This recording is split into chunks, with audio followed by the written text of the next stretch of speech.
உண்மைகளை உறக்க சொல்லும் ஐநியூஸ் 360 கோணத்திலும் உடனுக்குடன் செய்திகள்.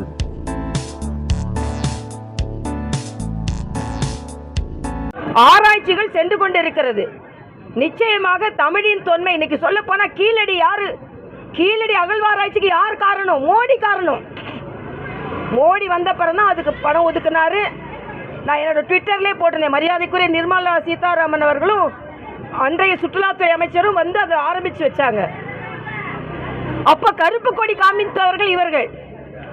ஆனா எங்களை பொறுத்த மட்டில் தமிழின் தொன்மையை வெளிக்கொணர்வதில் மரியாதைக்குரிய பாரத பிரதமர் தான் முதன்மையானவர் என்று தெரிவித்துக் கொள்கிறோம். அதனால சும்மா நீங்க கேள்வி கேட்டுக்கொண்டே இருந்தால் அதுக்கு பதிலடி கொடுப்பதற்கு எங்களுக்கு தெரியும்.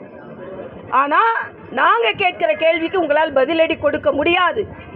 கச்சத்தீவை என்று பேசுகிறீர்கள். முதல் கேள்வி, கச்சத்தீவை ஏன் தாரை வார்த்தீர்கள்?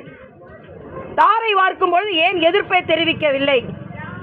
நீங்கள் ஆட்சியில் இருக்கும் பொழுதுதான் நீட்டை பற்றி முதல் அடி போடப்பட்டது. அப்பொழுது ஏன் நீங்கள் எதிர்க்கவில்லை? ஹைட்ரோ கார்பன் போன்ற எல்லா திட்டத்திற்கும் நீங்கள் தான் பிள்ளையார் சொல்லி போட்டது. அப்ப ஏன் நீங்க எதிர்க்கல? நீங்கள் ஆட்சியில் இருக்கும் பொழுது சமஸ்கிருதத்துக்கு இதே சிதம்பரம் அவர்கள் சமஸ்கிருத யூனிவர்சிட்டிக்கும் சர்க்குலர் போட்டாங்க.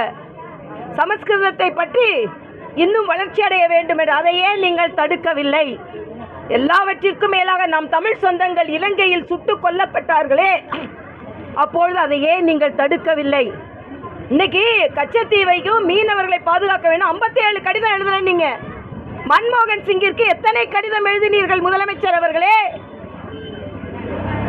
கச்சத்தீவை மீட்பதற்கு பாராளுமன்றத்தில் என்னைக்காவது பேசுனீங்களா?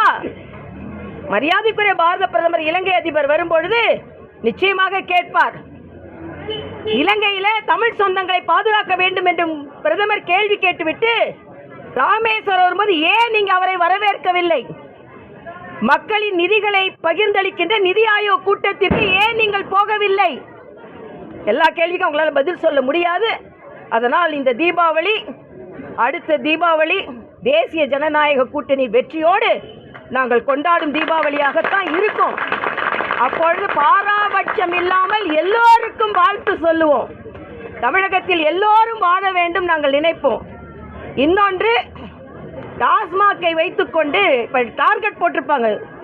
இந்த தீபாவளி வெடிக்கும் தீபாவளியாக இல்லாமல் குடிக்கும் தீபாவளியாகத்தான் இருக்க போகிறது. ஆக முதலிலே டாஸ்மாகை கட்டுப்படுத்துங்கள், தாய்மார்களை வாழ வையுங்கள் என்று நான் கேட்டுக்கொள்கிறேன்.